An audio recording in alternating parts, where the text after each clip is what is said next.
Olá, sejam todos bem-vindos a mais um programa Ciência Aberta. O sexto episódio de 2019 discute um tema que vem atraindo cada vez mais a atenção em centros de pesquisas e nas empresas voltadas ao setor: a integração de TI, tecnologia da informação, com as ciências agrárias. O desenvolvimento de técnicas avançadas na agricultura é algo que já vem se consolidando em muitas universidades brasileiras. Característica marcante desse processo é a possibilidade de coletar e analisar enormes quantidades de dados sobre todo tipo de fenômeno no meio rural. Contrastando com a ideia de que o meio rural constitui um espaço de atraso, essa integração compõe cenários futuristas que já são ou muito em breve poderão ser realidade. Antes de começar a nossa conversa, vamos ver um vídeo com informações sobre o tema. O uso intensivo do conhecimento obtido a partir de novas pesquisas em tecnologia da informação é um componente importante do chamado rural na era digital. As mudanças previstas ou já em curso envolvem o uso de tecnologias como, por exemplo, a Internet das Coisas, que é o uso de sensores e softwares para conectar objetos físicos com o usuário, de modo a criar redes informacionais e embasar decisões inteligentes de produtores rurais.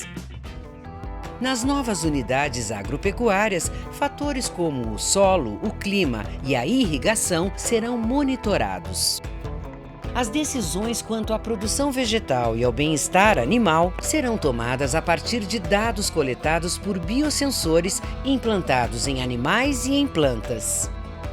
A adoção de drones com câmeras e sensores já permite coletar gigabytes de informações por dia e com equipamentos que realizam tarefas como, por exemplo, polinização. A integração lavoura-pecuária-floresta na mesma unidade produtiva fornece uma ampla base para essas inovações. Adaptado a grandes, médias ou pequenas propriedades, esse modelo agropecuário já ocupa 11,5 bilhões de hectares no país e favorece a otimização dos processos e a redução dos desperdícios, ao mesmo tempo que combina a utilização econômica da terra com a preservação do meio ambiente. Para debater o tema de hoje, temos conosco 3 especialistas no assunto. Cláudia Bauser Medeiros, professora do Instituto de Computação da Universidade Estadual de Campinas, a Unicamp, e membro da coordenação do programa FAPESP de e-Science e Data Science. Silvia Masruá, pesquisadora e chefe-geral da Embrapa Informática Agropecuária. Leonardo Menegatti, engenheiro agrônomo, pesquisador e CEO da empresa Inseres, Sistemas para Agricultura de Precisão. Na plateia, temos alunos da FATEC Jacareí, EASH, USP, UFABC, USP e interessados que se inscreveram para participar do programa. Muito obrigada pela presença de vocês. Bom, como o vídeo no começo do programa mostrou, esse é um tema bastante recente. Por isso é importante a gente saber bem do que a gente está falando. E como que a gente poderia definir o que é o rural na era digital? Cláudia? Tá certo. Não, obrigada. Primeiro de tudo, muito obrigada pelo convite. E é uma alegria estar aqui com tanta gente fantástica, inclusive a audiência. Mas o rural na era digital tem várias definições, mas se você pensar na definição mais ampla, é tudo associado à produção de alimentos de qualidade no meio rural, sua distribuição e como que esta produção é feita usando toda a moderna tecnologia e novos desenvolvimentos de software, de hardware, pessoas treinadas, com dados que vêm desde satélites até sensores de solo, cobrindo toda a cadeia produtiva no campo, animais e vegetais. Essa é uma visão que pode ser estendida para tudo quanto é direção. Silvia, você quer completar? Sim, eu vejo que a questão do rural na era digital é o processo de transformação digital na agricultura, como está acontecendo em outros setores da economia também. Mais especificamente na agricultura, eu vejo que ele vem para ajudar na questão de melhorar a produtividade no campo. E daí nós podemos pensar no papel da tecnologia da informação como transversal em toda a cadeia produtiva, desde a pré-produção até a pós-produção. Como exemplo, na pré-produção, quando a gente tem que prospectar genes mais resistentes a doenças, aí vem toda a parte de biotecnologia, bioinformática por detrás. Por detrás você está usando tecnologia da informação.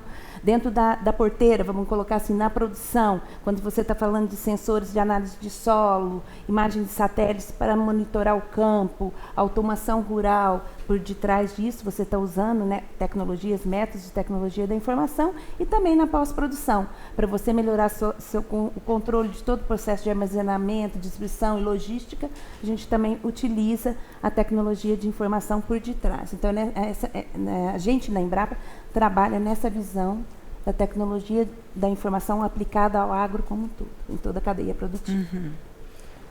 E o digital, ele tem uma pegada de transformação. Uhum. Não é uma mudança ela é rasa, ela é superficial. A transformação digital ela é mais profunda. A maneira como as pessoas se relacionam vão mudar, as profissões vão mudar, o nosso conhecimento vai ser mais profundo, novos modelos de negócio vão ser criados. Os agricultores e todos os envolvidos na cadeia vão passar a fazer negócios e se relacionar de maneiras diferentes a partir da disrupção, a partir da transformação que o digital está trazendo. Uhum. E você está falando em futuro, mas já está acontecendo, né? Sim. Quer dizer, Sim. é uma transformação que já começou e Deus sabe para onde vai. Ela já começou. A digitalização ela está acontecendo hoje. A gente vai entrar mais nisso. E como funciona, quer dizer, a gente falou dos conceitos, mas como é uma unidade produtiva que usa intensivamente a tecnologia da informação? Aí varia, quer dizer, você pode pensar também, primeiro, qual é o objetivo, quer dizer, ela vai produzir o que tem a ver com, digamos, proteína animal, ou produtos vegetais, ou pode ser uma empresa familiar, uma microempresa, pode ser uma grande propriedade. E o que você pode também imaginar é toda a quantidade colossal de dados dos mais variados tipos que estão sendo produzidos e precisam ser combinados de várias formas, dependendo do objetivo e dependendo do que foi coletado e como, os vários dispositivos, enfim. É um funcionamento que você pode entender desde o mais complexo, que ainda não existe, até algo muito mais próximo de nós, que é o agricultor, que é o que nós estávamos discutindo com o celular, já consegue acessar o mundo e ver negócios e como está o mercado, ou a temperatura, ou a chuva.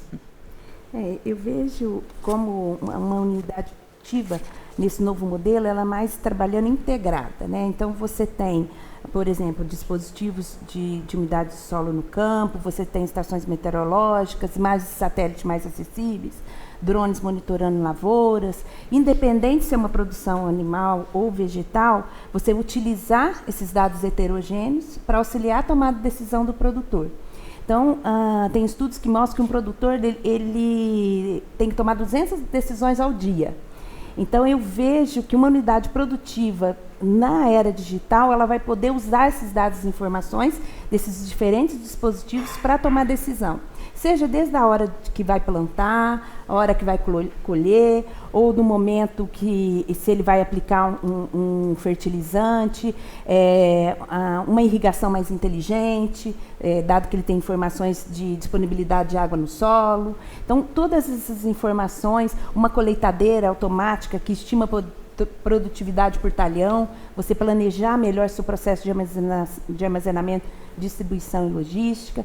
Então, eu vejo que uma unidade produtiva, nesse conceito da era digital, é você aproveitar esses dados brutos, que pode ser um dado escalar de uma estação agrometeorológica, como uma imagem de satélite, você conseguir aproveitar esses dados, gerar informação e conhecimento, para que o produtor possa usar essa informação para auxiliar a tomada de decisão e, consequentemente, ao melhorar a produtividade dele, reduzir custos e otimizar o seu processo de produção. E você falou bastante em dados, né? Então, quer dizer, tem toda essa questão do Big Data, né, na agricultura e da internet das coisas. E como é que a gente define esses dois? E o uso deles nesse caso especificamente? Eu tenho essa este grande problema com o conceito de Big Data, que todo mundo, quando se fala em Big Data, pensa no Big, e esquece que é Data. Tá? Então, para mim, não é Big Data, é Big Data. Que você precisa conhecer os dados, conhecer o tipo de dado, o que você vai fazer com eles, como é que você vai integrar, não precisa ser Big. Tá? E a partir do momento que você tem grandes volumes, os problemas que você tinha com pequenos volumes só aumentam. Então, a diferença da era do data para a era do Big Data é só que agora você tem mais informação e você tem um maior volume de dados. Então, as dificuldades que existiam antes de tratar dados de vários tipos para obter informação continuam, só que agora é muito mais dado. Já você pergunta da internet das coisas, que é uma das grandes geradoras, né, de grandes volumes de dados, e é um conceito até que a Silvia no início até chegou a mencionar, você pode imaginar que todo objeto na área rural, desde uma planta, tá certo, um animal, um peixe, ou uma casa, uma propriedade, eles vão ter uma série de sensores que são interligados e podem até conversar entre si, e tudo gerando dado que vai, eventualmente, ser coletado, analisado para a tomada de decisão. Então, essas são as duas. E esses dados todos, quer dizer, como é que eles são usados no dia a dia, numa unidade produtiva? Leonardo, você pode ajudar a pensar nas rotinas, nos procedimentos, os equipamentos que são utilizados numa unidade? Imagina que você é um produtor, que você acordou. A primeira coisa que você vai fazer vai ser olhar o celular. E é uma coisa que a gente já está fazendo hoje. A disrupção ela está acontecendo, a digitalização ela está acontecendo, muitas vezes mesmo sem o agricultor perceber. Já tem uma série de dados que estão sendo gerados da propriedade dele. Toda vez que passa um satélite lá em cima, tira uma foto, são dados digitais. Toda vez que alguém coleta uma análise de solo, essa análise de solo vai ser processada e vai parar num banco de dados. Isso está sendo acumulado.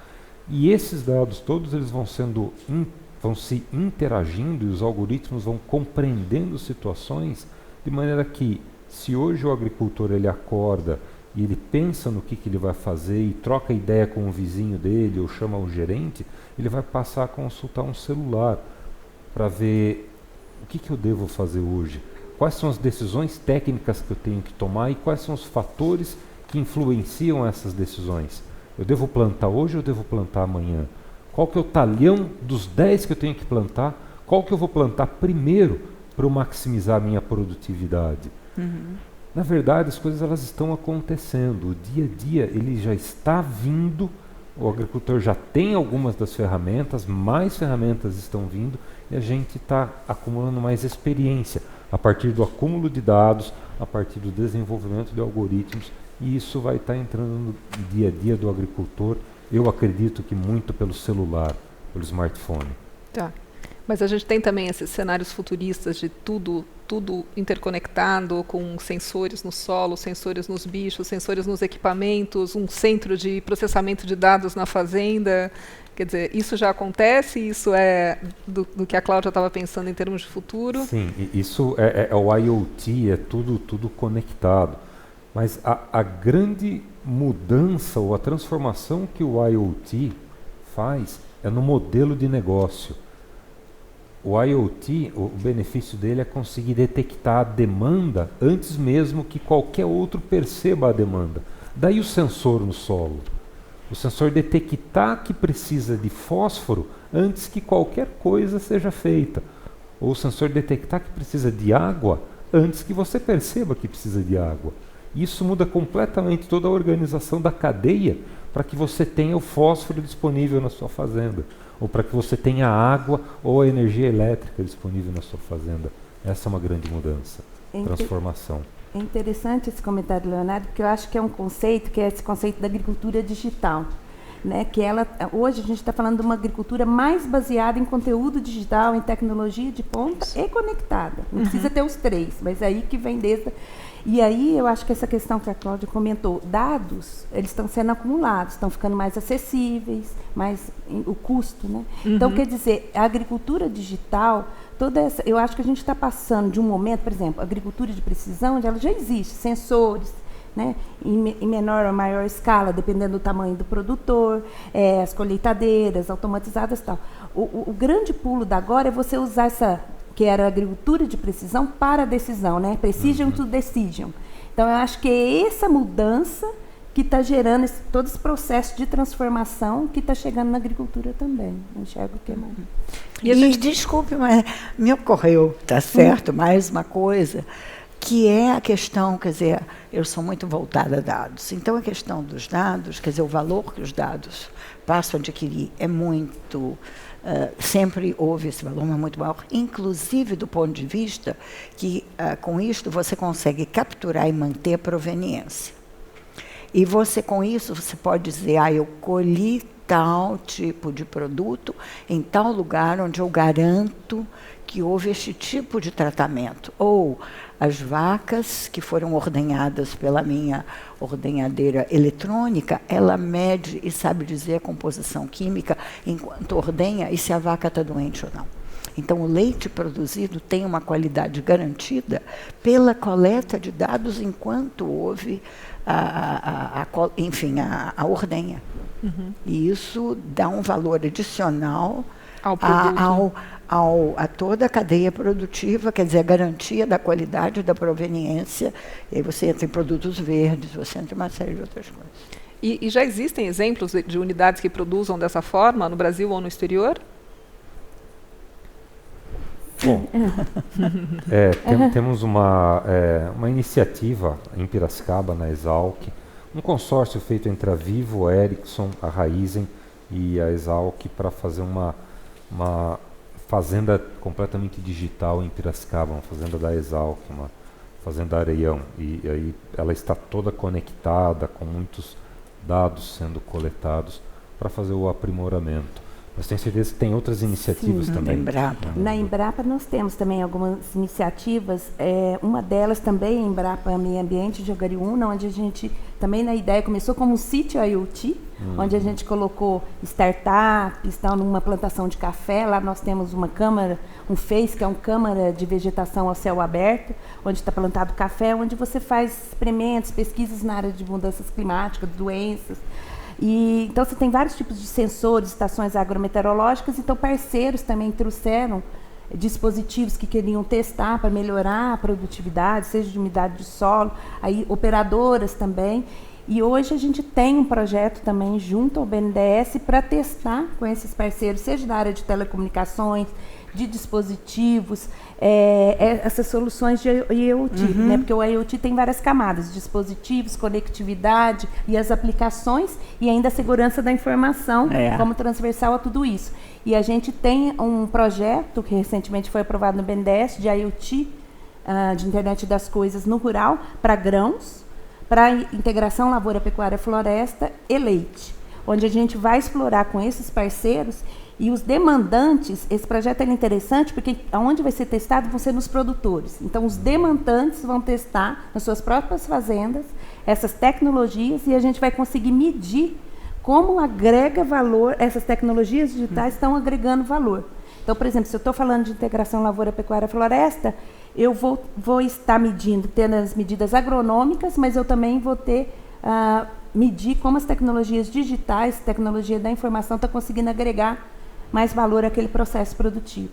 Então, é um trabalho interessante, um projeto interessante que nós estamos começando também na Embrapa. E no exterior a gente tem algum exemplo? Inclusive eu queria complementar, porque além dos experimentais, tem os grandes produtores. Aí te interrompi no exterior. Os grandes produtores no Brasil tem muita coisa já mecanizada, com altíssimo nível de informatização, desde a coleta dos dados em si, via equipamentos e sensores, mas até em todos os algoritmos que estão sendo desenvolvidos para otimizar toda a cadeia produtiva. No exterior, tem em vários países, o exemplo principal é a Nova Zelândia, mas vários lugares dos Estados Unidos, da Europa A Holanda, por exemplo, tem exemplo, até o Japão, exemplos muito interessantes do que eles chamam de internet das vacas, que é você ter toda a vaca conectada com a internet e o agricultor, no fundo, o pecuarista, ele recebe das nuvens a informação das vacas que estão ao lado dele. E ele faz uma análise via a vaca mandar o sinal para a cloud, né, para as máquinas que estão no mundo, e coletam, analisam, e ele consegue saber o que está acontecendo sem precisar abrir a janela. Tem um trabalho interessante nessa linha de pecuária, de corte, que inclusive eles, para você, antigamente, para você medir, né, você tem que fazer 200 pesagens para achar o ponto ótimo de abate do animal. E aí, usando já a tecnologia digital, você já consegue, pelas balanças de passagem, ter a média de peso do animal, e aí você consegue achar o ponto ótimo. Então, é um tipo de exemplo, usando a tecnologia digital, dada a informação, que contribui.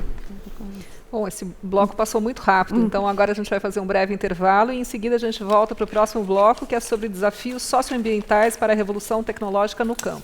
Até já!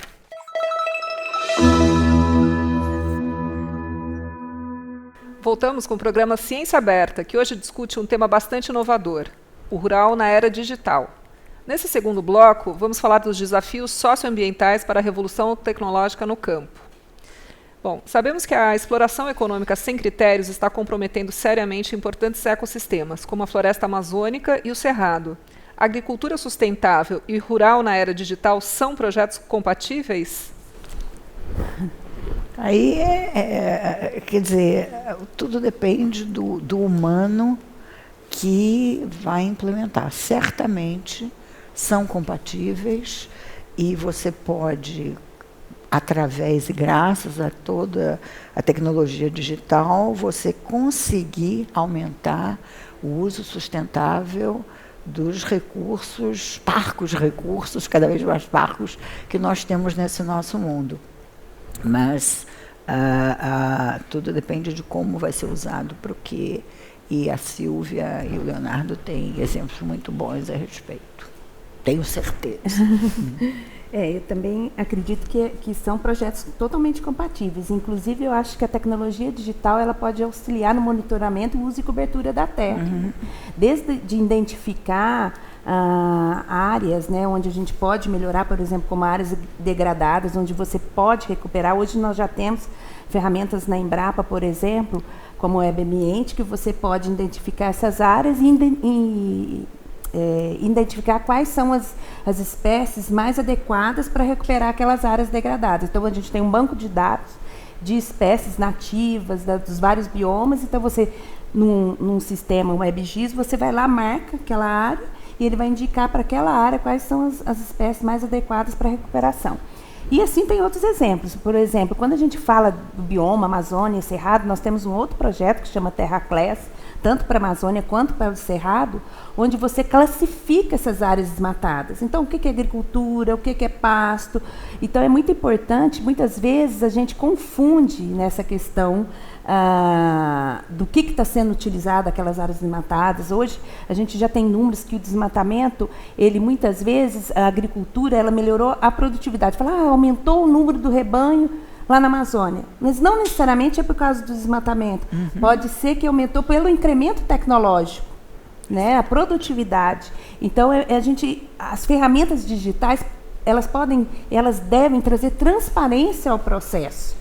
Então, eu acredito que nessa questão da produção sustentável, do ponto de vista ambiental, econômico e social, elas têm um papel muito importante para ajudar no esclarecimento do que está acontecendo, para esse monitoramento e também para verificação, acompanhamento de como está os nossos biomas. Sustentabilidade ela é uma palavra-chave em agricultura hoje. Né? É verdade. Todo mundo quer viver e viver bem, todo mundo quer comer bem, e sendo um alimento ainda vindo de uma origem sustentável, é melhor ainda. E a agricultura digital ela tem muito a agregar nessa rastreabilidade, nessa comprovação da sustentabilidade. Isso. Porque a agricultura digital é sobre dados. Então, se você souber, se você tiver dados para comprovar que essa produção de soja veio de tal talhão, de tal agricultor, que teve tais insumos colocados, que esses insumos foram recomendados de acordo com esse critério, e esse critério garante a eficiência da utilização, garante que foram critérios adequados para aquele bioma, para aquela situação, é isso que o mundo quer ouvir. Eles querem saber que a gente está usando bem os recursos. E vamos lá, a gente vive numa economia de escassez. Ninguém rasga dinheiro ou aplica o que quiser só por aplicar. A gente espera ter um retorno. A tecnologia, a agricultura digital e a digitalização, elas vêm para aumentar a eficiência no uso desses recursos, com dados, com muitos dados, vindo de sensores, vindo de análise de solo, vindo de satélites, mas tudo isso para facilitar e para aumentar a eficiência nas tomadas de decisão. Tem tudo a ver, a agricultura digital com a sustentabilidade.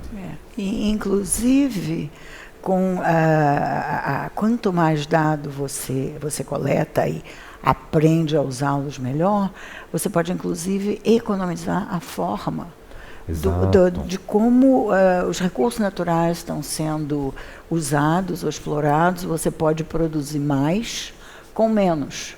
E, portanto, a própria tecnologia digital e todos os avanços de pesquisa que são feitos em torno da área rural, eles permitem você ser mais sustentável. No vídeo da abertura, falou-se um pouco sobre a integração lavoura, pecuária, floresta na mesma unidade produtiva, que isso forneceria uma ampla base para as inovações tecnológicas. Mas, quer dizer, não precisa ser só a integração dos três. Você pode usar também a inovação tecnológica só para cada uma dessas unidades, né, dessas áreas de atuação, certo? Sim. Assim, na minha visão, o que a gente vê o sistema integração lavoura, pecuária, floresta, os sistemas consorciados, na verdade, é para você melhorar o processo, aumentar a produtividade, né, ajudar, auxiliar ao aumento da produtividade do produtor, digamos assim. Então, quando você fala de ter um sistema integrado, integração lavoura-pecuária ou com floresta, você quer dizer, você quer dar a atividade econômica para o produtor dos 365 dias. Então, mas você não está pensando só do lado econômico, você está pensando na questão da sustentabilidade ambiental. Porque naquele mesmo espaço físico, você plantou a soja. Depois ele colheu a soja, você plantou a braquiária ali. Toda aquela adubação, você vai estar aproveitando. E o animal, depois você coloca naquele mesmo ambiente físico, que ele vai, né, o gado ali, ele vai estar comendo e aproveitando toda aquela biomassa que está crescendo. Então, tem do ponto de vista agronômico também, e do ponto de vista de sustentabilidade ambiental, também você está preocupado, né, de sequestro de carbono, de aproveitar aquele... se você planta a floresta ao redor, o animal está ali, vai fazer sombra para o animal, vai causar menos estresse para o animal. Então, ele vai... Então, todos os sistemas integrados, eles têm essa preocupação do ponto de vista de sustentabilidade ambiental, econômica e social. Porque você pode também estar pensando nos funcionários, em otimização de máquinas e tudo que vai otimizar aquele espaço. Então, eu acredito que sim, cada vez mais o digital pode auxiliar. Inclusive, como eu falei, a Embrapa, a gente tem uma rede de integração lavoura-pecuária-floresta, onde a gente mede do ponto de vista agronômico, e hoje a gente já está começando a medir que a tecnologia digital pode agregar valor também nesses sistemas integrados. E só, quer dizer, a gente está insistindo muito em dados, mas nós temos que reconhecer também que tem muitos avanços em novos dispositivos, microsensores, biosensores, que inclusive até a própria simulação computacional pode aperfeiçoar muito mais rapidamente, levando a uma integração melhor, até em aproveitamento dessa economia. Eu tenho uma fala, assim, só para comentar, que a gente fala que eu sempre coloco, quando eu estou falando de agricultura digital, a questão que a gente destaca 3 eras da agricultura. A gente está aqui hoje, mas a gente tem que reconhecer essa trajetória da agricultura. Uma delas é a Revolução Verde, que começou, que a gente passou de importador de alimentos para grandes produtores e exportadores de alimentos. A gente está passando por essa segunda era dos sistemas integrados para garantir essa sustentabilidade do ponto de vista ambiental, econômico e social. E já estamos falando de uma agricultura mais baseada em insumos biológicos, né? Tudo isso por quê? Com isso aumenta a complexidade. Enquanto lá na Revolução Verde eram dados, equipes monodisciplinares, hoje nós estamos falando de equipes multidisciplinares, uma pesquisa mais sistêmica, a complexidade dos dados aumenta, dados heterogêneos, e quando você fala de agricultura baseada em insumos biológicos, aumenta mais. Quer dizer, o dado ele acaba sendo o novo petróleo virtual, porque ele realmente é o que vai fazer a diferença. E a qualidade desses dados também a não qualidade, adianta. E a gente pegando um pouco essa questão de como aplicar isso de uma forma integrada, se a gente pensar numa unidade agropecuária convencional, de tamanho médio para grande, que eu sei que varia muito no país, o que é médio, o que é grande, mas, por exemplo, com 100 hectares, o que pode ser feito numa unidade menor, médio ou grande, e qual o patamar de investimentos necessários para implementar nessa propriedade o conceito, isso que a gente está discutindo do rural na era digital? Essa questão do tamanho da propriedade varia bastante. No Mato Grosso, 700 hectares é um módulo médio. Vai para a Bahia, 1.200 hectares. Aqui para São Paulo é 37 hectares o tamanho médio de uma propriedade. E a agricultura digital, ela vem e ela está entrando em todas essas escalas de propriedade, com diferentes níveis tecnológicos. O digital é sobre dados, e você tem dados em diversos níveis. A partir do momento que um agricultor tem análise de solo e tem mapas de fertilidade e mapas de produtividade, e essas informações vão para uma nuvem, para uma plataforma onde elas são processadas por algoritmos que tomam decisões ou ajudam o agricultor a tomar decisões, ele está sendo beneficiado já pela agricultura digital. Ele está sendo mais eficiente, ele está sendo mais produtivo. Se a gente vai para um módulo maior, de 700, de 1.200 hectares, essa pessoa vai ter acesso a tecnologias de maior valor, mas que são mais escaláveis também. Mas a agricultura digital ela vai estar disponível para os dois. E usando basicamente o mesmo dispositivo, que são celulares e computadores, que são as interfaces para a gente se comunicar com a agricultura digital, com os algoritmos, com tudo aquilo que é gerado. Eu acho que a única, assim, eu acho que ela é acessível para qualquer tipo de produtor, pequeno, médio, grande produtor. É lógico que o grande ele vai ter mais acesso, de repente, inicialmente, né, a priori, ele que tem, mas o pequeno e o médio ele pode ter acesso via cooperativas para compartilhar esse custo, né? Porque às vezes para o investimento inicial pode ter um custo, né? E aí eu acredito que o pequeno e o médio via associação de produtores, cooperativas, esse custo pode ser diminuído, né? Porque compartilhados eles possam começar a adotar mais essas tecnologias digitais. Mas, com certeza, e muitas vezes, a tecnologia digital para o pequeno e médio ele pode ser até mais importante no seguinte sentido, ele pode ajudar o pequeno e médio produtor a entender melhor seu processo, seu negócio, ver como ele pode reduzir custos, otimizar processos e tal, e até ele melhorar seu patamar, né? Então, eu acredito que ele é acessível para o pequeno, médio e grande. E o pequeno é quem mais tem a ganhar. Exatamente. Porque ele é o que tem menos acesso, via de regra, a tecnologias. Então, quando você faz a digitalização, você reduz o custo de tudo, de muita coisa. Você vai estar conseguindo entregar para os pequenos agricultores decisões extremamente técnicas, extremamente bem avaliadas e adaptadas para a propriedade dele, porque os dados vão vir dela. Sim.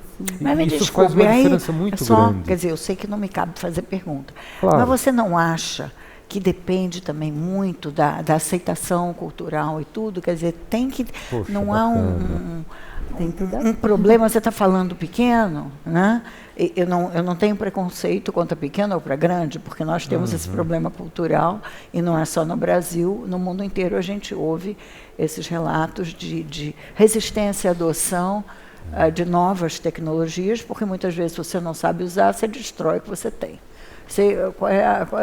E não só na tecnologia, só lembrando uma entrevista com o professor Parra, lá da Exalc, ele falando da resistência dos produtores em diminuir o uso de pesticidas, porque tradicionalmente o meu avô usava muito, então eu também vou usar muito, e isso faz a questão cultural. Então, eu endosso a pergunta da Cláudia. Tem vários aspectos disso daí. Primeiro, né, a agricultura é, no Brasil, na Europa e nos Estados Unidos, o setor econômico menos digitalizado da economia. A gente está mais atrás, isso já aconteceu em diversos setores econômicos. Tá? O outro lado disso é a mudança de geração, que ela está acontecendo. E ela está acontecendo mais rápido do que a gente pensava que ela ia acontecer 2 anos atrás. É verdade. Essa nova geração, da qual eu acho que eu faço parte, ela está isto? vindo e ela já está sendo mais digitalizada, ela já está aceitando. É verdade, tem a resistência do meu avô fazia assim, meu pai fazia assim. Poxa, mas será que eu vou fazer do mesmo jeito? Está começando. Não vou generalizar, tá, gente? Isso não é 100%. É um processo, é dia a dia, semana a semana, e é essa a escala que a gente está indo. Tem um estudo, os dados preliminares aí do censo de 2017, Censo rural? do Censo Agropecuário de 2017, né? Ele traz uns dados interessantes, que em 10 anos, né, que o último censo foi em 2006 para 2017, que o aumento do acesso à internet na área rural, o aumento do acesso à internet foi de 1.790% em 10 anos. Por quê? Vamos falar de um universo de 5 milhões de produtores. Em 2006, a gente tinha 75 mil produtores que acessavam a internet. E em 2017, nós temos aproximadamente 1,5 milhão. Por quê? Com o advento da internet via dispositivo móvel. Então, é um dado interessante que o smartphone ele quebrou um pouco dessa resistência. Porque a gente que trabalha com TI no agro, eu já trabalho há algum tempo, a gente também tem 3 eras. A primeira, que foi a internet comercial, vamos dizer assim, que é essa que a gente acessa, os produtores, e no computador, eles tinham uma resistência maior. Com a internet móvel, o smartphone já é mais amigável. Entendi. Eles já usam no dia a dia um aplicativo, né? Então, isso daí começou a aproximar também. Então, a nova geração também já criada com... E na Embrapa a gente tem um exemplo que eu até comentei com vocês, do programa Balde Cheio, que é um programa que a Embrapa tem há 20 anos treinando produtores de leite para a gestão da produção leiteira. E fazia tudo presencial, com gráfico, no formato de pizza, assim, onde ele ia controlando o número de vacas que está vazia, prenha, inseminada, tal, qual que pariu, está dando leite, e aí controlando tudo isso. E aí a nova geração assumiu, eles quiseram, não, a gente acha ótimo esse modelo, mas a gente quer um aplicativo no smartphone, que eu posso estar fora do país, eu posso estar em outra cidade, às vezes eu estou na cidade, eu quero saber o que está acontecendo. Na hora que o empregado vai lá, né, e vê que a vaca pariu e já começou a dar leite, eu quero controlar isso no meu smartphone. Então, hoje a gente já tem, na Embrapa, vários aplicativos que demonstram esse processo de transformação digital, que era feito presencial, manual. E hoje já via aplicativos de smartphone. Então, acho que essa resistência está sendo quebrada. E quando você falou na hora que a vaca pariu, sem esquecer que tem um monte de sensores diferentes, pode ser colocado num único animal. Sim, e há sensores que informam quando a vaca está pronta hoje você parir. tem a ordenhadeira robotizada, toda, né? Tudo. Bom, para fechar o bloco, que nosso tempo já está acabando de novo, falar um pouco sobre o impacto na população rural de trabalhadores. Quer dizer, então, a gente tende, né, a pensar que, com essas soluções tecnológicas, isso vai fazer com que as unidades agropecuárias possam ser operadas por um número menor de trabalhadores. Mas, então, qual é o impacto previsto na população rural? E pode-se esperar, por exemplo, um deslocamento ainda maior de populações rurais para cidades? Olhe, há um impacto e não vamos minimizar esse impacto. Agora, esse impacto está sendo sentido, se você quiser generalizar, por causa da tecnologia de informação em todas as profissões. Então, assim como a mão de obra tem que se tornar mais especializada na área rural, também, se você quiser generalizar não apenas para o rural, tem que ter um melhor treinamento e um aperfeiçoamento contínuo. Inclusive, há até aquela piada, se pode dizer, que antes o pai dizia para o filho, se você não estudar, tá? Você, não é isso? Se você não estudar, você vai ter que ficar aqui, trabalhar no campo. Agora, se você quer e hoje em dia campo, diz, se você não estudar, você não vai poder ficar no campo. Agora vai estudar para ficar na para ficar no fazenda, campo. Leonardo, você quer complementar? Sim. Eu vejo um impacto no número de pessoas. A tecnologia que causou um grande impacto foi a adoção da mecanização, o empoderamento da força humana a partir de máquinas. A agricultura digital, ela vai mais na linha da necessidade de conhecimento das pessoas. As pessoas vão ter que estar mais preparadas, vão ter que ter domínios sobre tecnologias que elas não tinham normalmente, e esse vai ser o impacto. E isso vai refletir na maneira como elas são educadas, na maneira como elas estudam. Tem uma série de transformações, de novo a transformação acontecendo, que vão ter que ser feitas, inclusive nas profissões do campo. Então, eu não vejo uma grande leva de pessoas saindo, mas as pessoas que estão lá vão ter que estudar para ficar mais lá.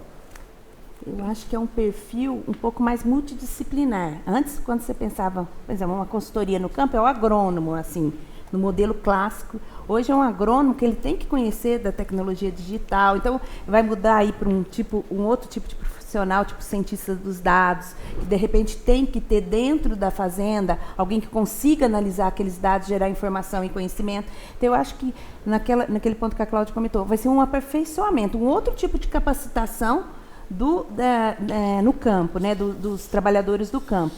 Agora, eu acredito que ele pode ser até atrativo, quer saber, porque a nova geração, hoje ela vive conectada. Hoje a tecnologia digital trouxe empoderamento, com informação, ele quer estar o tempo todo conectado. Então, se ele tiver a oportunidade de trazer essa conectividade, essa digitalização para o campo, às vezes pode ser até atrativo para um filho de um produtor ficar no campo e não ser advogado só lá na cidade. Ele realmente fazer com que aquela fazenda dele cresça e incorpore novas tecnologias, pode ser um desafio interessante. Então, eu acho que a tecnologia digital atrair, inclusive. Bom, com esse gancho dos recursos humanos, eu vou fechar, porque esse é o tema do nosso próximo bloco, recursos humanos e tecnológicos para o rural na era digital. Até já.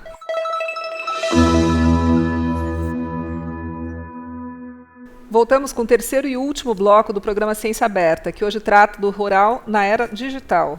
Mas antes da gente voltar para os recursos humanos e tecnológicos necessários para promover essa revolução, a gente vai retomar uma pergunta que ficou para trás e que casa aqui com duas perguntas da plateia. Então, a gente ia perguntar sobre os drones na agricultura, né? Como eles estão sendo usados na área rural.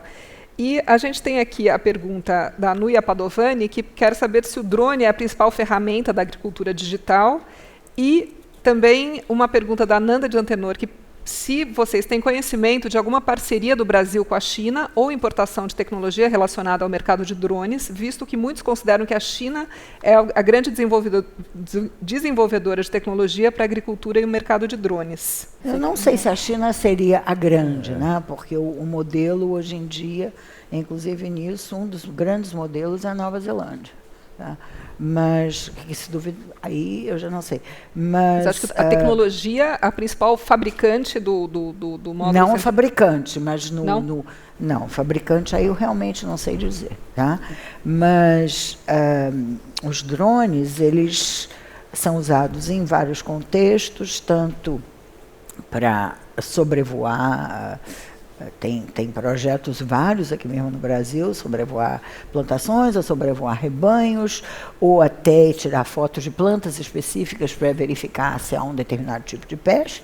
E há agora uma nova área, que é chamada agricultura autônoma, em que drones comandam veículos autônomos e ficam fiscalizando para ver se o veículo autônomo está indo onde devia ou não e mandando sinal para o agricultor, que pode controlar tudo. Mas, enfim, isso é um pequeno resumo e há muitas novas direções onde drones... Eu acho que a Silvia tinha uns exemplos de uso de drone. Embrapa, por exemplo, para controle de pulverizações que a gente imaginava só com aviões, né? Hoje, você com drone, você já consegue fazer a análise e já fazer a ação assertiva, né?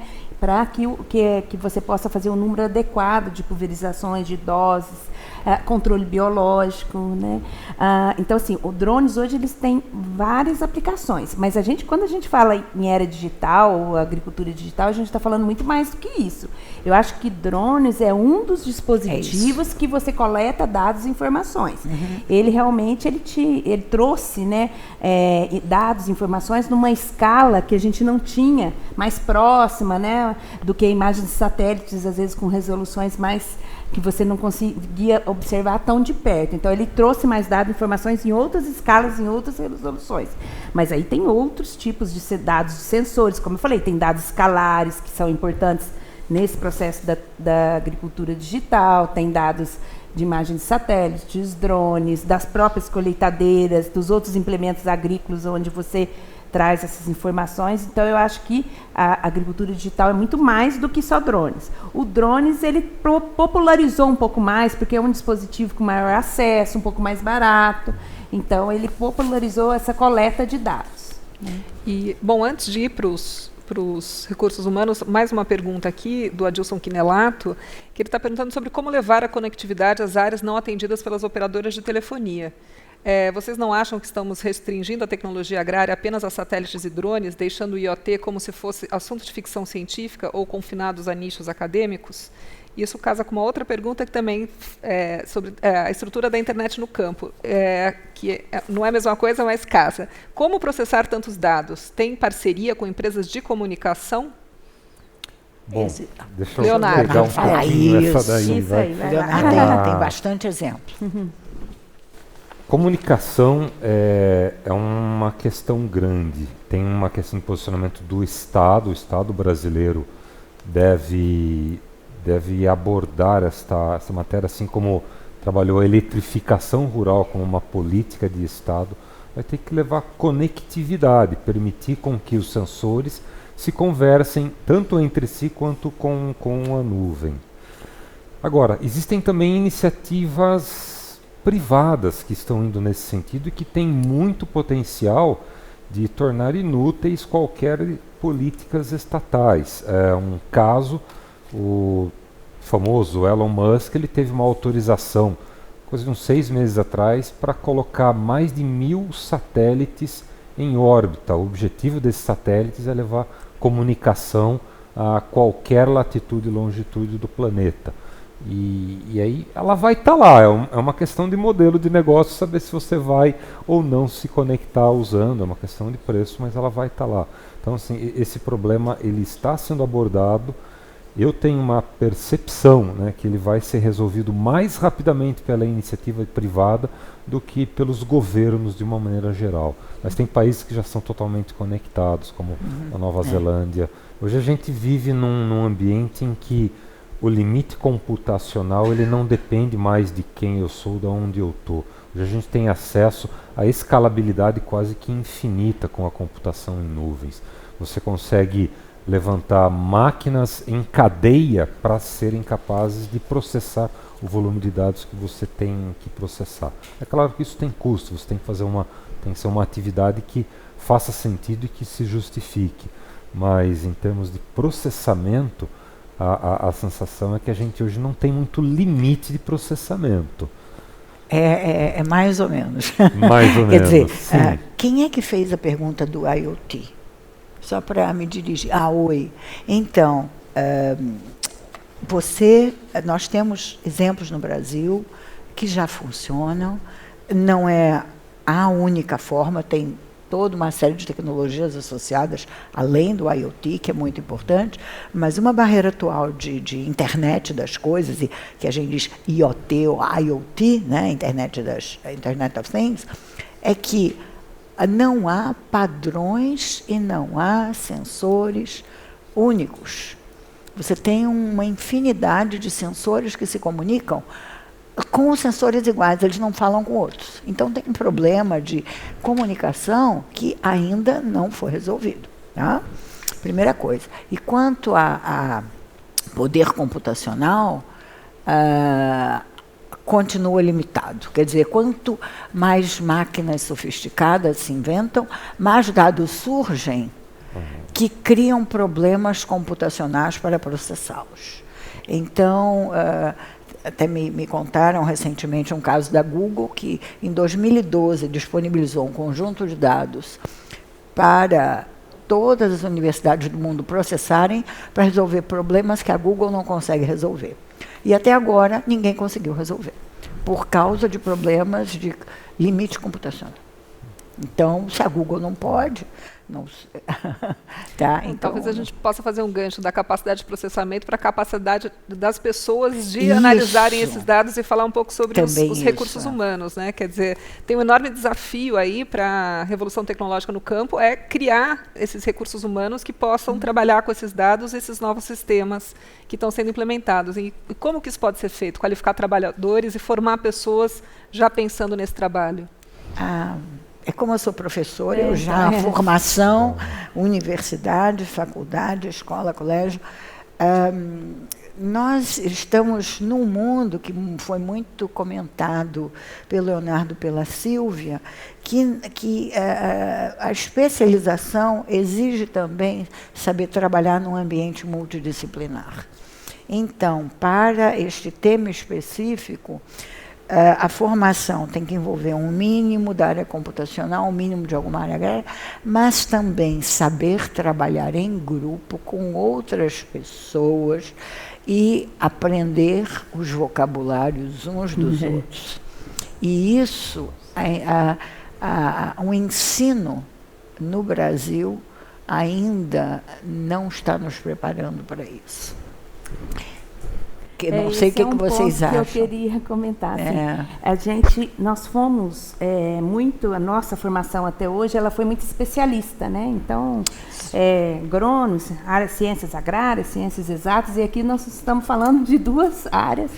E realmente o futuro não existe mais.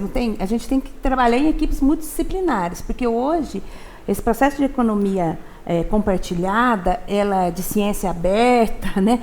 Você tem que saber trabalhar realmente com as outras áreas para você agregar valor. Eu não sei tudo, eu sou da área de computação. Eu posso falar isso porque assim, eu entrei na Embrapa, eu sou formada em computação e eu entrei no mundo que era o agrário. E eu tive que, então, assim, toda a minha carreira de pesquisa, mestrado e doutorado foram com estudos de caso na área da agricultura. Era outro mundo que eu tive que ir para campo, pôr a bota, e eu estava saindo do mundo de exatas, computação. Então, assim, é realmente um mundo que você tem que aprender a conviver. Agora, eu acho que, no caso das universidades, pós-graduação, a gente deveria pensar já existem, né, cursos de pós-graduação mais multidisciplinar. E aí eu não falo só no estrito sensu, né? Muitas vezes eu acho que para esse novo mundo do agro, a gente vai precisar, por exemplo, quando você vai contratar um exemplo, uma grande empresa vai contratar um gerente agrícola, sei lá. Ele não pode ser um agrônomo tradicional, talvez. Ele tem que ser um agrônomo que tenha que ter outras capacitações na área digital, ou pelo menos consiga dialogar, entender o mínimo para ele dialogar com alguém da área de tecnologia da informação. Então, acho que a gente vai precisar preparar também alguns cursos de lato sensu, talvez, que possa trazer o agrônomo que queira fazer, aprimorar e se preparar melhor para o mercado, está exigindo, e vice-versa. Uma pessoa de tecnologia da informação que queira trabalhar nesse mercado de agricultura digital, também possa ter o conhecimento básico, né, da agronomia, então eu acho que a gente precisa trabalhar nesse contexto. Então a gente está falando ao mesmo tempo de pessoas trabalharem em suas diferentes especialidades, trabalharem juntas em um mesmo projeto, e as pessoas terem uma formação que não seja exclusivamente especialista. Ela deve ser especialista em alguma coisa, porque senão você é um generalista. Ninguém pode ser Leonardo da Vinci. Exato. Mas que consiga dialogar com outras áreas. Que se consiga comunicar e que esteja disposta a estudar e aprender continuamente. Eu queria fazer uma contribuição. Assim, quando você é novo, você ainda vai passar para a universidade, isso a gente falou bastante sobre essa geração que está vindo, né? Mas tem as pessoas que já estão também. Era a minha próxima pergunta. No campo. E eu tive contato com uma iniciativa muito bacana do Senar MT, que o Senar é uma instituição voltada a treinamento do trabalhador. Eles estão criando cursos de agricultura digital para capacitar o funcionário da fazenda para trabalhar com aquele cara que pilota o trator e que ele tem os desafios de que botão apertar, de o que fazer. E existem códigos que fazem as coisas funcionarem.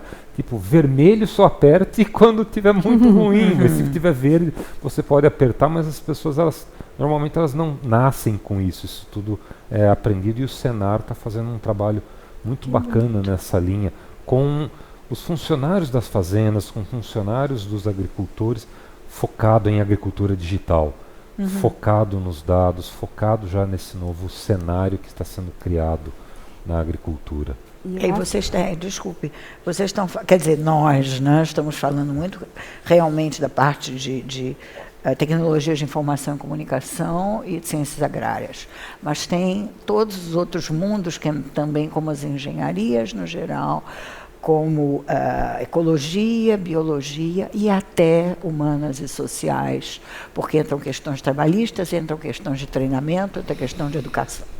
Tá, então, a lei trabalhista. A gente não pode esquecer o pessoal de humanas, certo, Alexandra? A lei trabalhista. A lei trabalhista. Não, a parte de legislação claro. E tudo. E ambiente. Eu até conheci uma psicóloga holandesa especialista em tratar de pessoas que têm problemas por causa da nova era de robótica e mecanizada que cria novas frustrações e as pessoas têm que aprender a trabalhar, a lidar com isso no próprio trabalho. Quer dizer, lidar com robôs no campo. Seu companheiro de trabalho vai ser um robô. E as instituições brasileiras de ensino, sejam universitárias ou de formação técnica, elas estão preparadas para esse desafio? Digamos assim, do ponto de vista da base teórica, sim, e isso é necessário para a formação. Agora, nós temos um grande problema no Brasil, que é o cartorialismo no ensino, nas diretrizes, na definição de currículos mínimos para tudo quanto é curso, que impede que seja feita uma maior diversificação, uma maior liberdade na formação, a menos que o aluno fique muito mais tempo na universidade. Então, é uma barreira a vencer na formação de pessoal qualificado, aqui no Brasil, pelo menos, até para essa área. Quer dizer, a gente pensando na qualificação dos funcionários, né, dos trabalhadores rurais que já estão ativos, quer dizer, também historicamente tem uma questão de ser uma força de trabalho frequentemente com baixo grau de qualificação. Então, quer dizer, vão ter que esperar a próxima geração ou existe, enfim, como que se pode pensar no futuro das pessoas que hoje trabalham nas fazendas e que estão enfrentando essa realidade que você estava comentando? Leonardo, você tem o Silvio? Do Senar, da capacitação desse novo, né? Eles terem oportunidade de ser capacitados e aprender a trabalhar nesse novo mundo, né? Eu acho que vai ter que ser feito um trabalho de capacitação. Eu vi umas matérias interessantes onde o ensino à distância também pode colaborar com isso, né? Assim, é uma meta digital aí ajudando nessa capacitação, né? Lógico que depende. Hoje vocês tem bastante assim trabalhando com realidade aumentada, realidade virtual, cursos que são feitos em outras áreas, por exemplo, na área de elétrica, na área de saúde. Pode-se pensar nesses ambientes também para você treinar, né, antes dele ir lá para o campo, até para tirar o medo dele, né, o receio de chegar com esses novos equipamentos. Então, tem esses ambientes de simulação, como é feito na aeronáutica também para os pilotos. A gente tem esses ambientes de simulação, onde você é treinado e tal. Então, eu acho que assim, tem muito que avançar, mas eu acho que a tecnologia pode ajudar nisso também. Mas isso tudo exige investimento. Sim. Né? E conectividade. Não, quer dizer... E conectividade, sim, para esse tipo de... Mas eu digo, até o próprio treinamento, retreinamento, existe investimento em todos os níveis, até da própria pessoa, que vai ter que se esforçar para vencer barreiras. E hoje em dia até uma figura, uma imagem de que eu gosto muito, que diz que antigamente De uma geração para outra eram 25 anos ou 20 anos. Hoje, de uma geração para outra, por causa da evolução digital, tem até 6 meses. Porque quem tem um filho de 7 anos, o menino de 8 já não consegue conversar, nem usam as mesmas ferramentas digitais. Então, quer dizer, se você extrapolar, não é isso que está acontecendo no campo. Ainda, nossa evolução é rápida. Mas está acontecendo. Está acontecendo, tá?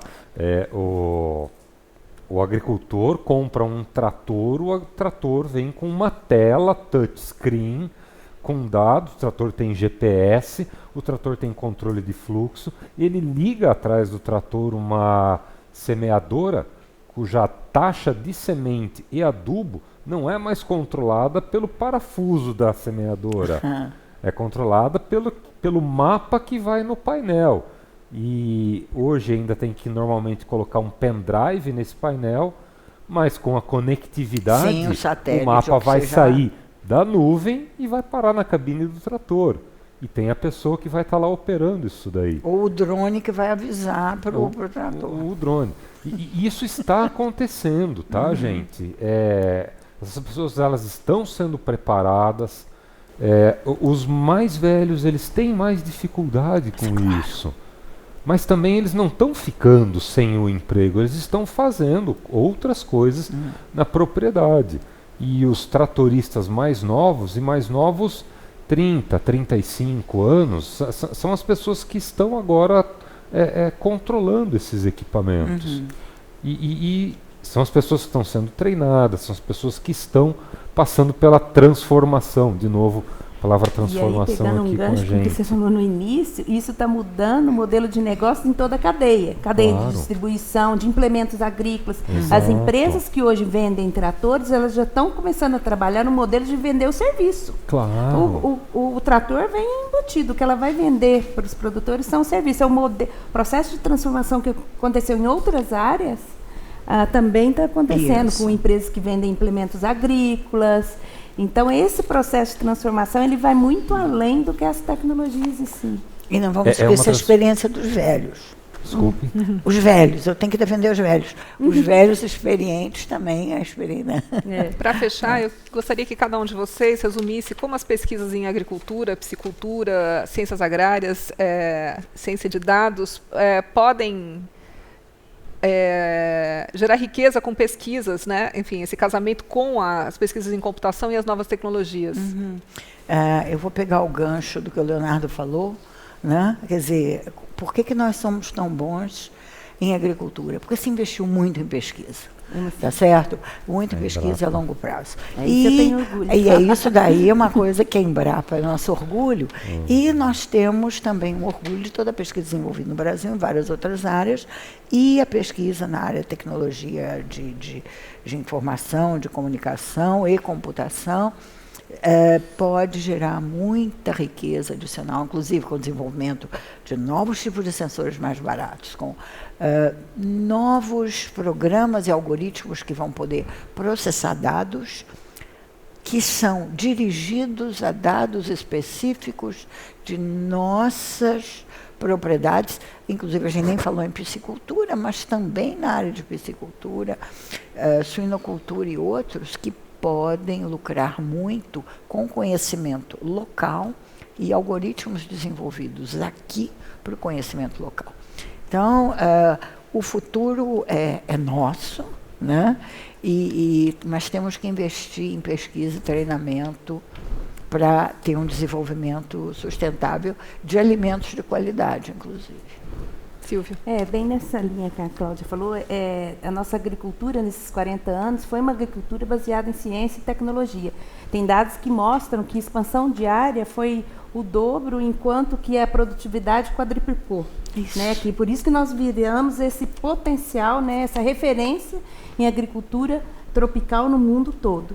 Então, eu acredito que a tecnologia digital pode ser um grande alavancador para a gente para os próximos anos, né? Para nós continuarmos como protagonistas. Tem a demanda aí até 2050, dados da ONU, da gente produzir mais alimentos para 9 bilhões de pessoas. Espera-se que o Brasil responda por 40% dessa produção de alimentos. Quer dizer, nós temos muito que expandir com tecnologia, não com expansão diária, é agregando tecnologia, né?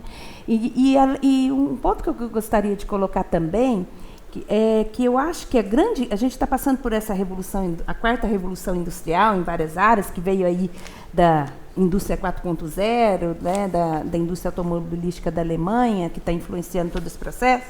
Mas, assim, na minha visão, o que está mudando é o novo consumidor. Então, somos nós, os novos consumidores. Nós hoje somos muito mais preocupados com a questão de nutrição, saúde, rastreabilidade, de onde está vindo o alimento que nós... com a questão da sustentabilidade, como ele é produzido, né? Então, eu acho que a tecnologia, ela existe e nós, né, essa nova geração de consumidor, ela vai exigir que toda a cadeia produtiva, ela dê mais transparência ao processo, né, que ela mostre que está sendo produzido sustentavelmente. Então, tudo isso a tecnologia digital pode contribuir. Então, com certeza, a pesquisas na área de ciências exatas pode contribuir. E um último ponto que eu gostaria de colocar, que isso já está acontecendo no seguinte sentido, esse processo de transformação. Hoje, a gente fala muito, a gente estava comentando das universidades, do modelo de startups. Hoje, a gente vê muito startups que antes era muito da área de tecnologia, né? Então, vamos pegar exemplos aí de aplicativos na área de locomoção. Isso foi porque a sociedade estava exigindo locomoção mais barata, mais ágil. O aplicativo, né, a tecnologia digital foi utilizada para isso. Da mesma forma, eu acredito que vai ser na área da agricultura.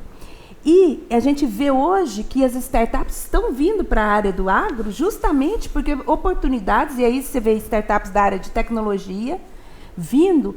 Por que elas estão vindo para a área do agro? Porque hoje nós, né, empresas como a Embrapa, que empresas de pesquisa, os órgãos estaduais de pesquisa, as universidades, para a gente conseguir realmente fazer a inovação do campo, a gente precisa da parceria das startups para a gente ganhar agilidade.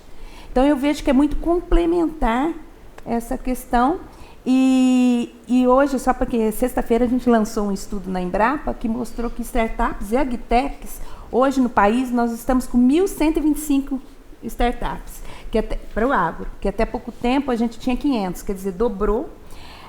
Mas o que é principal nisso, que a gente gostaria de chamar a atenção, que é justamente para ajudar que a gente leve essa agricultura, né, que a gente mostre para o mundo que a agricultura do Brasil, a agricultura tropical, ela pode continuar como referência de agricultura sustentável aí nas 3 dimensões, ambiental, econômica e social, para os próximos anos. Ótimo. Leonardo. Eu acredito que essa transformação que a gente está passando, e a pesquisa, ela tem um papel muito, muito grande nisso tudo. A pesquisa com os dados, entender, a gente usa palavras, né, inteligência artificial, machine learning, mas no fundo o que a gente quer é entender o que os dados estão nos dizendo. Uma das grandes transformações que ela vai fazer é no modelo de negócio. Quando você tem essa quantidade de dados, permite com que você faça uma predição da demanda. E a partir dessa predição da demanda, você conseguir prever aquilo que o agricultor vai precisar na fazenda dele, você pode reorganizar toda a cadeia de suprimentos a partir dessa demanda. E existe um grande ganho de eficiência logístico nisso tudo. 90% do preço de um produto, de uma matéria, de um preço que chega na fazenda é logística, é óleo diesel. E essa transformação do digital, ele tem também esse potencial, e tudo é feito a partir da pesquisa. O Brasil tem que investir nisso. Eu faço parte de uma startup que trabalha com esses dados, e a gente acredita nessa transformação. Está nas nossas mãos. A pesquisa, ela é fundamental para fazer isso acontecer. E nós vamos fazer acontecer. Obrigada, Leonardo. Bom, agora a gente vai para as perguntas. Meu nome é Carlos Pian, sou da FAPESP, da diretoria científica. Eu queria fazer uma pergunta que é o seguinte. O Big Data, ou seja, você tem uma grande quantidade de dados hoje sobre mudanças climáticas. Então, essas informações hoje, principalmente para a Embrapa ou para as empresas da área, são muito importantes. Como vocês estão trabalhando com essas informações de futuro, dessas informações, que hoje são muito, muito grandes, para essas mudanças climáticas, no sentido de prever essas mudanças e os novos produtos que virão, ou a adaptação desses produtos para essas mudanças? Dentro da cadeia e das pesquisas na Embrapa, a gente já, em relação a mudanças climáticas, a gente tem vários projetos, vamos dizer assim.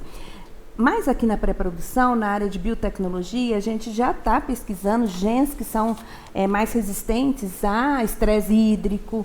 Então, isso exige que a gente já se prepare para esse momento, né? A gente, inclusive, tem um projeto FAPESP, que é uma unidade, junto com a Unicamp, que é uma unidade mista de pesquisa de genômica aplicada a mudanças climáticas, justamente para prospectar esses genes, né? E a gente já está tendo resultados, é um projeto que iniciou há uns 2 anos, e a gente já tem resultados, inclusive, disso, já preparando para esse novo momento.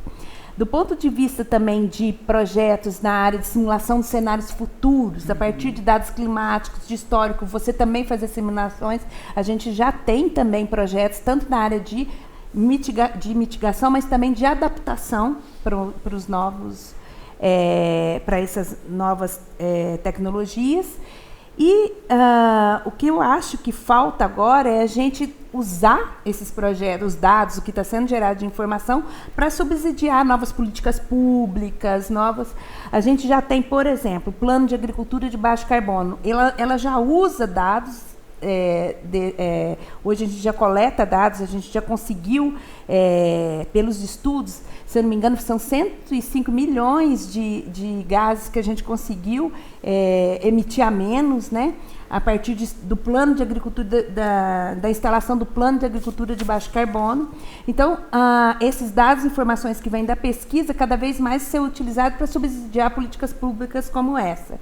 Então, a Embrapa ela é bem interessante nesse sentido. A gente trabalha junto às universidades, trazendo esses modelos novos, né, adaptando para resolver problemas na agricultura, e também para subsidiar políticas públicas, né? Esse é um exemplo, o Plano de Agricultura de Baixo Carbono, que vem muito de insumos dos resultados das pesquisas, por exemplo, mudanças climáticas. Obrigado. Eu queria complementar, ou talvez não complementar, mas agregar.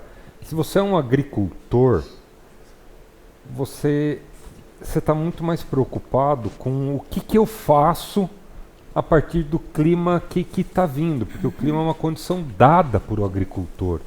Ele só muda o clima se ele tiver irrigação, ok, isso é possível, mas ele não tira a fazenda dele daqui e não leva para um lugar que vai ter um clima melhor. O desafio do agricultor é como é que eu ajusto o meu sistema de manejo a partir desses cenários que vão vir, a partir das mudanças que vão vir. Como é que eu aumento o enraizamento da minha planta? Isso. Como é que eu ajusto a minha data de plantio? Dentro das possibilidades de genética, qual que é a genética que vai responder melhor nesse meu talhão com essa data de plantio, com essa profundidade de sistema radicular? Então, é dentro dessa abordagem do desafio que eu imagino o trabalho de pesquisa tem que ser feito. Basicamente, eu preciso da genética certa, eu preciso da data de plantio certa e eu preciso do sistema radicular o mais profundo possível. Qualquer coisa que a gente faça que vá nessas 3 linhas vai ter impacto positivo, tanto com as mudanças climáticas quanto com a produtividade. E, se me permite mais uma complementação, as mudanças climáticas também vão afetar a fauna, inclusive as polinizadoras por excelência, que são as abelhas. Né? Então, seguindo o que o Leonardo falou, eu não vou poder mudar a minha fazenda para acompanhar a migração de abelhas para o sul, porque, dependendo do modelo e do que acontecer, vai diminuir a safra de café no estado de São Paulo, por exemplo. Então, associado a todas essas previsões, até apicultores estão trabalhando com a colocação de sensores em abelhas, e o sensor acompanha o voo da abelha e com isso sabe de onde foi coletado o mel, o que planta polinizou e como pode fazer modificações para manter um pouco a sustentabilidade da sua região. Então, é todo o sistema integrado e é um enorme desafio, e cada vez mais, porque cada vez que a gente coleta mais dado, mais a gente se dá conta do desafio, né? Só assim, que eu acho que tem um ponto que hoje que a gente já está vivendo, por exemplo, a gente trabalha com uma política pública no país que é o zoneamento agrícola de risco climático.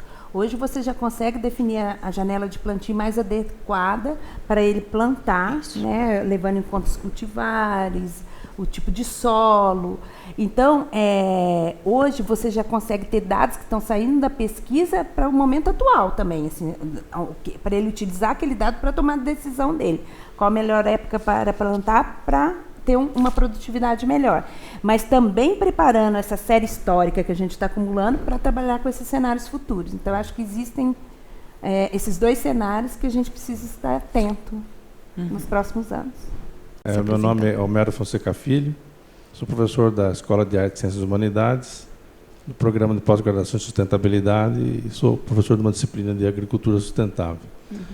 E uma coisa que tenho uma curiosidade dentro desse painel que nós estamos discutindo aqui, né, é a questão do acesso às informações espaciais, que hoje são muito limitadas do ponto de vista da própria cartografia disponível no país. Entende?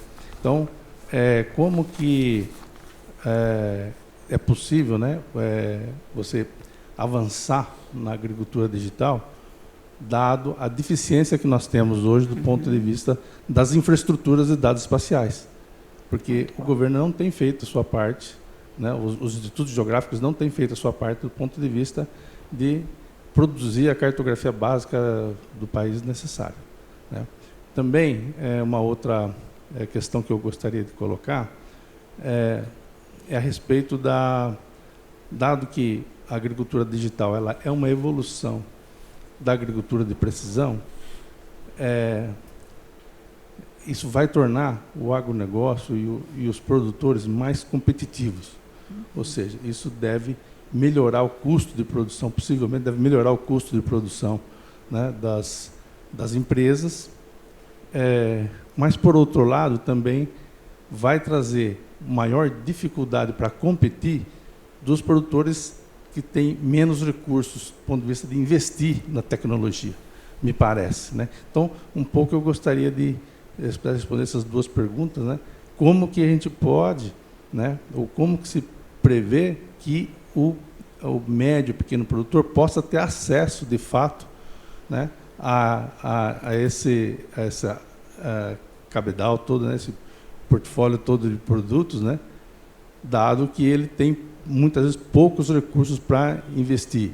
E também, muitas vezes, o nível tecnológico que ele está ainda tem muitas coisas básicas que ele tem que resolver antes de galgar, né, uma posição mais elevada do ponto de vista tecnológico com essas informações.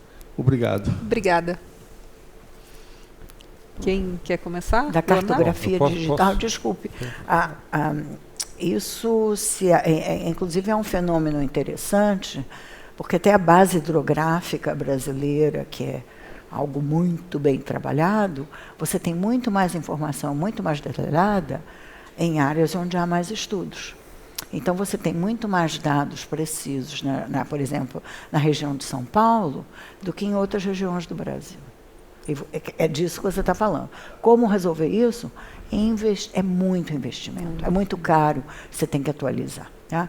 Já com relação à questão do agricultor, os meus colegas são mais qualificados para falar do que eu.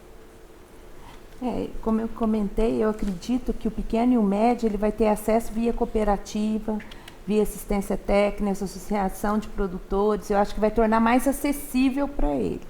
E da mesma forma que hoje existe o cooperativismo, né, para ele ganhar mais em escala, né, eu acredito que no digital também, para o investimento, ele vai precisar trabalhar com a comunidade ali para ter esse investimento, minimizar o custo, para ele poder... Porque, na verdade, o produtor também, ele tem que ter algum ganho econômico, né? Assim, então, em relação ao investimento que ele vai fazer, eu estou dizendo, né, se ele investir em tecnologia e não melhorar nada a produtividade dele, né, empatou, para que eu vou investir? Então, eu acho que isso daí ele vai ter que ser trabalhado junto a cooperativas, associações, para difundir essas tecnologias. Da mesma forma que a gente difunde tecnologia, e a Embrapa faz muito isso, né? Tem um dia de campo, difunde plantio direto, difunde essas tecnologias mais agronômicas para melhorar a produtividade, a gente vai ter que fazer esse trabalho também de capacitação, difundir a tecnologia para mostrar como aquilo pode agregar valor do ponto de vista econômico, ambiental e social para ele poder adotar. E aí eu acho que o pequeno e o médio, mais em cooperativas, associações, eu acredito que pode ser um começo. A gente vive, é um modelo de agricultura tropical. É um modelo muito diferente da temperada que existe nos Estados Unidos ou na Europa.